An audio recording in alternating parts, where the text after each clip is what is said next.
Hintay! Huwag muna iskip ang video na ito dahil kung ikaw ay may hawak na driver's license o plano kang kumuha ng bago, ang hindi mo malalaman ngayon ay maaring magastos sa iyo ng libu-libong piso o mas malala pa, maaari kang mawalan ng karapatang magmaneho. Simula Mayo 2026, nagpatupad na ang Land Transportation Office ng mga bagong patakaran na direktang nakakaapekto sa lahat, lalo na sa ating mga senior citizens. At marami sa atin, hindi pa alam na may pagbabago na pala. Kaya kung mahal mo ang iyong sarili, ang iyong pamilya, at ang iyong kalayaang magmaneho, panuurin mo itong buo. Pangako ko sa iyo, worth it ang bawat segundo ng oras mo dito. Bago pa tayo sumabak sa lahat ng detalye, kung ito ang unang beses mong mapunta sa channel na ito, welcome.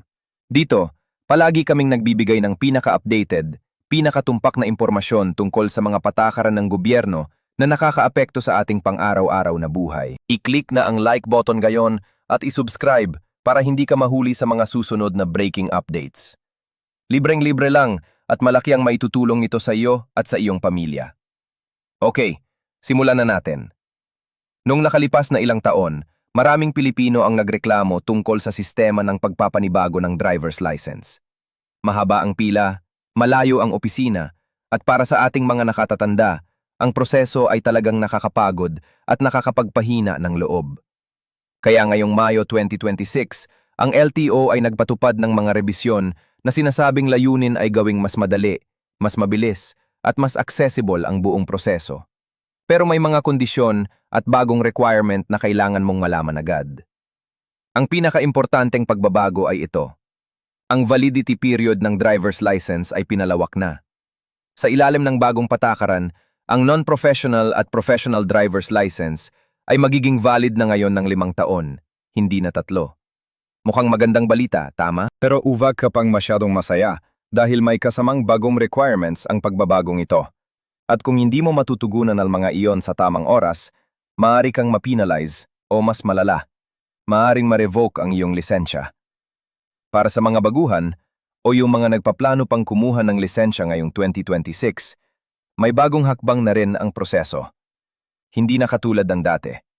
Ang LTO ay nagpatupad ng mas mahigpit na drug testing protocols at ang medical certificate requirements ay na-update na rin. Kailangan na ngayon ng mas comprehensive na physical examination, hindi yung simpleng check-up lang sa malapit na klinika. Kailangan ito ay galing sa isang LTO-accredited medical clinic at may specific na tests na kailangang isama. Kung ikaw ay pumunta sa hindi accredited na klinika, hindi tatanggapin ang iyong medical certificate at maaring maantala ang iyong application ng ilang linggo o buwan. Ngayon pag-usapan natin ang pinakamainit na paksa. At ito ang dahilan kung bakit kailangan ng ating mga senior citizens na kumilos ngayon. Kung ikaw ay nasa edad 60 pataas o kung mayroon kang pamilyang nasa ganitong edad, pakinggan mo ng mabuti ang susunod na sasabihin ko. Sa ilalim ng bagong LTO guidelines para sa taong 2026, ang mga driver na nasa edad 60 hanggang 64 ay kailangan na ngayong mag-submit ng karagdagang medical requirements kapag nagre-renew ng kanilang lisensya. Hindi na sapat ang simpleng medical certificate. Kailangan na ngayon ng isang mas detalyadong medical evaluation na kinabibilangan ng vision test na isinasagawa ng isang registered ophthalmologist o optometrist, isang hearing assessment, at sa ilang kaso, depende sa kasaysayan ng kalusugan ng driver, maaari pang hilingin ng LTO ang isang neurological clearance. Oo, narinig mo ito ng tama. Neurological clearance. Para sa mga may kasaysayan ng stroke, seizure, o iba pang kondisyon na nakakaapekto sa kakayahang magmaneho ng ligtas, ito ay magiging bahagi ng proses. Para naman sa mga nasa edad 65 pataas, mas maigpit pa. Ang mga driver sa edad bracket na ito ay sasailalim sa annual medical review, hindi na quinquennial o bawat 5 taon. Ibig sabihin, kahit na ang iyong lisensya ay may validity ng 5 taon, kailangan mong bumalik bawat taon para sa medical clearance. At kung hindi mo ito gagawin, ang iyong lisensya ay maaring isuspend o invalidate kahit hindi pa nito maabot ang expiration date nito. Ito ang isang malaking pagbabago na maraming senior ang hindi pa alam. Ngayon, bago tayo magpatuloy, alam ko ang iniisip ng iba. Bakit ba ganito kahigpit? Ang sagot ay simple at makatotohanan. Ayon sa datos ng LTO at ng Metro Manila Development Authority, ang isa sa mga pangunahing sanhi ng road accident sa Pilipinas ay ang may edad na mga driver na may kondisyon na nakakaapekto sa kanilang reaksyon, paningin o desisyon sa kalsada. Hindi ito para siraan ang ating mga senior. Sa katunayan, maraming pinakamahuhusay na driver na nakilala ko ay nasa edad na. Kundi, ito ay isang hakbang para tiyaking ang bawat taong hawak ang manibela ay ligtas, para sa kanilang sarili at para sa iba pa sa kalsada. Pero syempre, bilang mga responsableng mamamayan, tayo ay may karapatang malaman ang lahat ng detalye para makapag-comply ng maayos. Kaya patuloy tayo. Bukod sa mga medical requirements, may pagbabago rin sa proseso ng renewal mismo. Ang LTO ay nagpakilala ng mas pinahusay na online system, ang LTMS o Land Transportation Management System, na ngayon ay mas stable at accessible kaysa dati. Sa pamamagitan ng online system, maaari ka nang mag-set ng appointment, mag-upload ng requirements, at magbayad online bago ka pa man pumunta sa opisina.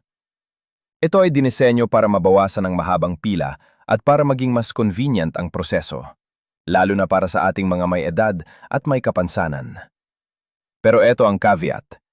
Hindi lahat ng LTO branches ay fully operational pa ang bagong system. Ilang regional offices, lalo na sa mga probinsya, ay nasa transition period pa. Kaya mahalagang i-check mo muna ang status ng pinakamalapit na LTO office sa'yo bago ka pumunta. Ang gagawin mo ay pumunta sa opisyal na website ng LTO, lto.gov.ph, o tumawag sa kanilang hotline para ma-verify ang availability ng services sa iyong lugar. Huwag umasa sa mga third-party websites o social media pages na hindi opisyal dahil maraming maling impormasyon ang kumakalat na yon at maaari kang malinlang. Pag-usapan naman natin ang tungkol sa mga bayarin. Isa rin ito sa mga nakapagpapabago simula ngayong 2026. Ang renewal fee para sa non-professional driver's license ay may kaunting pagtaas at ito ay opisyal, hindi fake news. Ang pagtaas na ito ay naayon sa Republic Act na nagbibigay ng otoridad sa LTO na i-adjust ang kanilang fee schedule bawat ilang taon based sa Cost of Living Index. Para sa mga nagtatanong, ang bagong bayad para sa 5-year renewal ng non-professional license ay nasa hanay ng 5 hanggang 600 piso, depende sa kategorya. Para sa professional license, ito ay medyo mas mataas. Ang eksaktong halaga ay makikita sa opisyal na LTO fee schedule, kaya i-check mo ito bago ka pumunta para may dalang tamang halaga ka. Ngayon, may napaka-importanteng bagay pa na kailangan nating pag-usapan. At ito ay tungkol sa isang grupo ng tao na madalas na nakakalimutan sa mga ganitong update, ang mga PWD drivers o yung mga may kapansanan na nagmamaneho. Sa ilalim ng bagong guidelines, ang mga PWD license holders ay may sariling kategorya na ngayon sa renewal process at may mga espesyal na accommodations na isinasaalang-alang ang kanilang mga pangangailangan. Kung ikaw ay isang PWD driver o kung may kakilala kang ganito, mahalagang malaman nila na may option silang mag-request ng priority lane sa LTO offices at may iba pang forms of assistance na available. Huwag hayaang maapektuhan ng bagong proseso ang kanilang kakayahang mapanatili ang kanilang lisensya. Habang tinutukoy ko ang lahat ng pagbabagong ito, mahalaga ring banggitin ang isang bagay na hindi babaguhin ng LTO, ang pangunahing layunin nila, na tiyaking ang bawat driver sa kalsada ay may sapat na kaalaman, kakayahan at kalusugan para magmaneho ng ligtas. Kahit gaano kahirap ang mga bagong requirement, tandaan nating lahat na ang layunin nito ay para sa kabutihan ng lahat. Para sa mas ligtas na mga kalsada, para sa mas mababang bilang ng aksidente, at para sa mas maayos na traffic. Kaya ngayon, pag-usapan natin ang practical steps, kung ano ang kailangan mong gawin na yun din para hindi ka mahuli sa mga pagbabagong ito. Una, tingnan mo ang petsa ng expiration ng iyong driver's license. Hanapin mo ang iyong card at i-check. Kung mag-e-expire ito sa loob ng 6 na buwan mula ngayon, o kung expired na ito, kailangan mong kumilos agad. Ang LTO ay nagbibigay ng grace period, pero huwag mong abusuhin ang grace period na yon. Mas mainam na mag-renew ka ng maaga para maiwasan ang rush at para maiwasan ang additional penalties.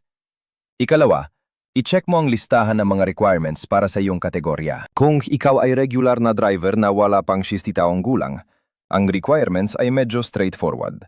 Medical certificate mula sa accredited clinic, drug test result, at ang iyong lumang lisensya. Pero kung ikaw ay nasa edad 60 pataas o kung ikaw ay may partikular na medical na kondisyon, kailangan mo ng mas maraming dokumento. Huwag mag-assume na katulad pa rin ng dati ang requirements dahil ito ang pagkakamaling nagdudulot ng mga nawalang biyahe at sayang na oras. Ikatlo, mag-book na ng online appointment kung available ito sa iyong pinakamalapit na LTO branch. Ang appointment system ay nagbibigay sa iyo ng mas definite na oras na pagdating at nakakatipid ka ng oras sa pila. Gamitin ang opisyal na LTO website para dito.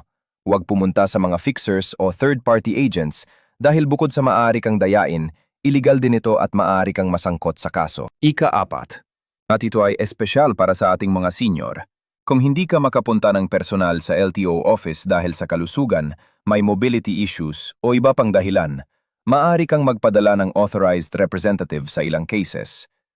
Pero may specific na requirements para dito at hindi lahat ng transactions ay pwedeng gawin ng representative mo. I-clarify mo ito sa LTO bago ka umasa sa opsyong ito. Ika-5, huwag mapagod na i-follow ang opisyal na LTO channels para sa mga pinakabagong update. Ang mga patakaran ay maaring magbago pa, tulad ng ginawa nila ngayong 2026. At ang pinakamaasahang mapagkukunan ng impormasyon ay ang LTO mismo, hindi ang social media hearsay o mga grupo sa messaging apps na puno ng maling impormasyon. Ngayon, nais ko ring pag-usapan ng isang bagay na maraming tao ang natatakot na tanungin. Paano kung ma-fail ka sa medical evaluation? Paano kung ang iyong paningin ay hindi na katulad ng dati? O kung may medical na kondisyon kang lumabas sa physical exam?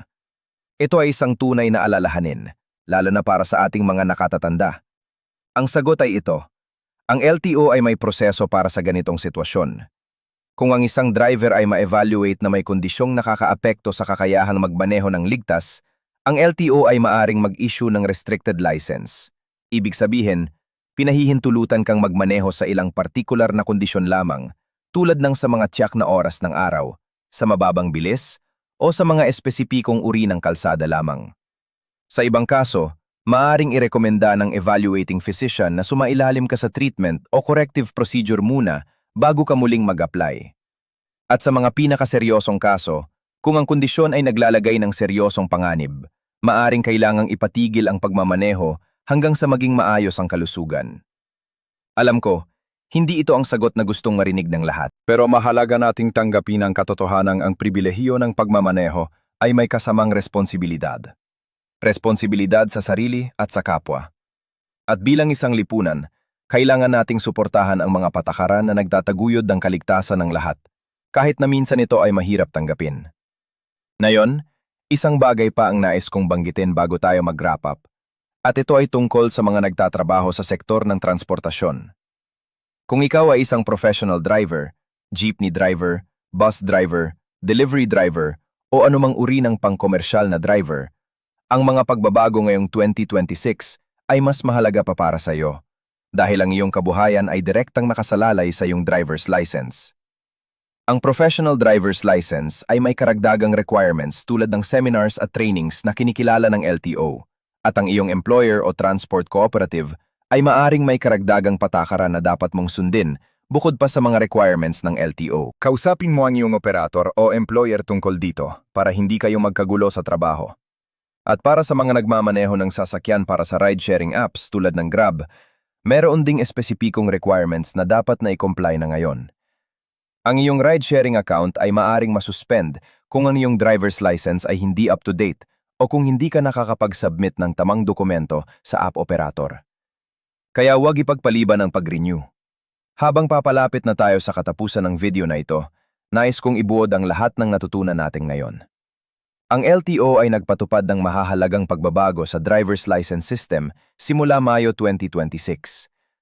Ang validity ay pinalawak sa 5 taon, ngunit may kasamang mas maigpit na medical requirements, lalo na para sa mga driver na nasa edad 60 pataas.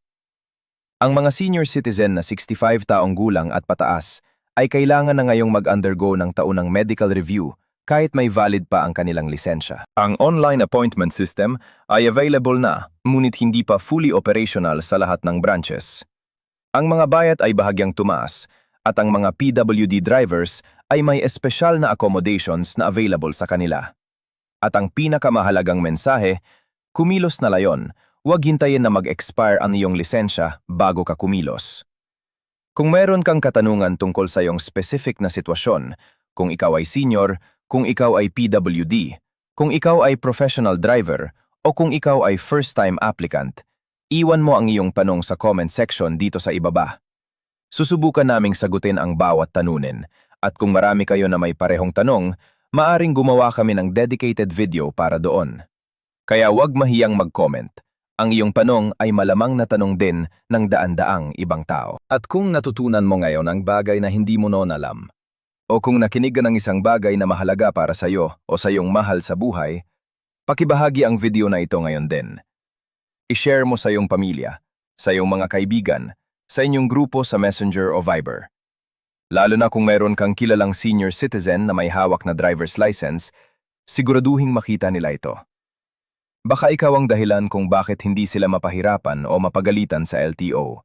Ang isang simpleng share ay maaring makatipid sa kanila ng oras, pera at stress. Salamat sa panonood mo hanggang dito. Patuloy kaming magbibigay ng mga update na kapakipakinabang para sa lahat ng Pilipino. Kaya huwag kalimutang isubscribe at i-click ang notification bell para palagi kang una sa lahat ng aming bagong video. Ingat kayo sa kalsada at hanggang sa muli.